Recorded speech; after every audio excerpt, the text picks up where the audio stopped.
This question about, I was watching the Senate or congressional hearings a few weeks, and several scientists were being questioned about the origin of the Wuhan virus. And they testified they could see it in the genome of the virus, that it had been made in a laboratory, because it could not have mutated from a bat. Yet on Andrew Kaufman says that no one has seen the virus in question. He is correct. No one has isolated the virus. I believe he is right about that, but I wonder how a genetic code can be read and yet no one can see the virus. That's a good question. And the answer is it can't. So they make up the sequence in a computer. That's why it's called an in silico genome, meaning it only lives in the computer. It has never been isolated from any living entity that one could call a virus.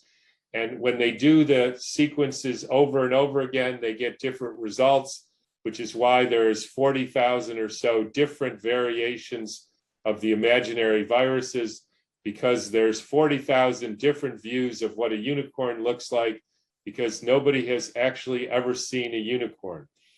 There is no published data saying the Delta variant has any different clinical outcome, because that would be impossible since it doesn't exist. So these are all just different breakdown products, different ways they put the in silico sequencing together, different ways they do the alignment. There is no biological meaning. And as the final quote on Sam Bailey's presentation from that virologist, virology is in danger of losing its soul. I would say it lost it decades ago.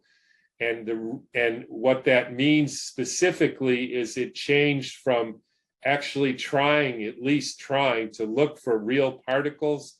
And now it's only sequences which only exist in their computer strategies, their computer alignment process, which have no relation to reality.